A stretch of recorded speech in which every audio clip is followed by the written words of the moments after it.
Hello, this is Claire Wiesis, and today I'm going to be talking about Nawal El-Sawadi's Woman at Point Zero. Personally, I found this text very hard to read because Ferdo, the woman who this text centers on, endures a lot of unpleasant and terrible things in her life until she eventually, somewhat willingly, is put to death. As difficult as it is to read at times, this text sheds important light on the life and plight of women in the Eastern world and the extremely patriarchal society that they are thrust into. In this vlog, I would like to focus on the passage starting at the bottom of page 96 in the 2006 edition, where Ferdo says, her body is a prostitute's, price was not cheap and could not be paid for by a mere rise in salary, an invitation to dinner, a drive along the Nile in somebody's car. Nor was it considered the price I was supposed to pay in order to gain my director's goodwill or to avoid the chairman's anger. This comes from the section of the book where Ferdo has described her life at the office she briefly works at and decides that her life as a prostitute was better. I think that this passage describes the life of working women in the Middle East in a very sobering way. These are the fortunate women who are able to be something other than a housewife, and this is what their life amounts to. None of the women in this company hold important or high-paying jobs. They perform menial tasks and are poorly paid. But most of them are happy to have a job at all. The environment in the company is extremely patriarchal. This passage shows that the women are almost forced to sleep with their higher-ups. There isn't any explicit threat, but these women know that if they want to keep their job and avoid the rage of some of their supervisors, they must do it. They don't seem to receive any pleasure for sleeping with these men, whether this is because the women just don't want to sleep with the men or because the majority of them are victims of genital mutilation, the book doesn't say, but nevertheless, the men in this company are the only ones happy with this situation. This passage also shows that it isn't the classic situation of sleeping your way to a promotion, which, while I do not appreciate, it is probably better than this situation.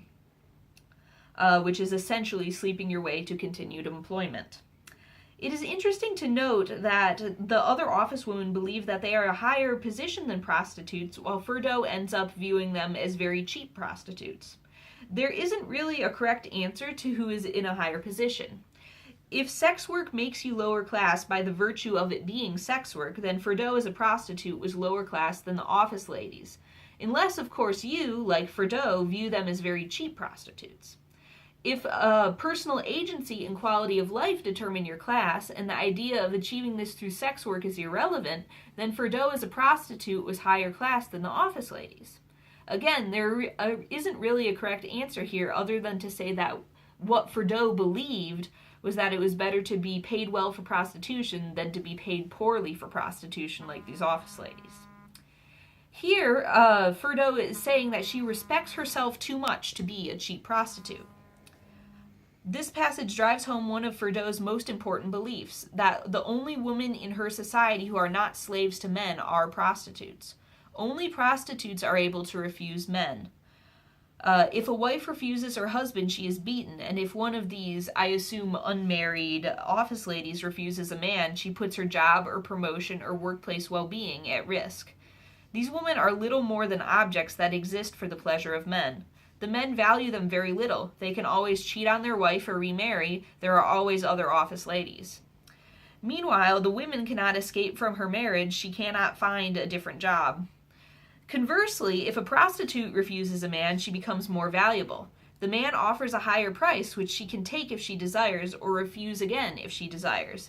Either situation is fine for the prostitute. She is either paid well for sex or she goes on with her day.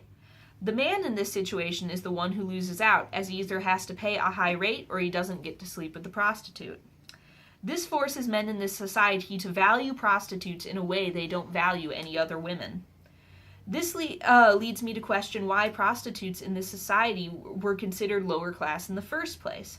Granted, it was illegal to be a prostitute, but it sounds like prostitution could offer you a rather comfortable life.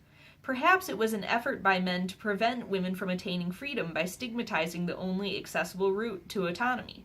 That would also explain why it was illegal.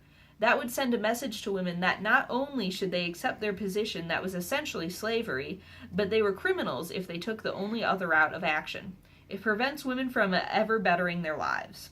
This entire situation shows patriarchy at its worst and most extreme.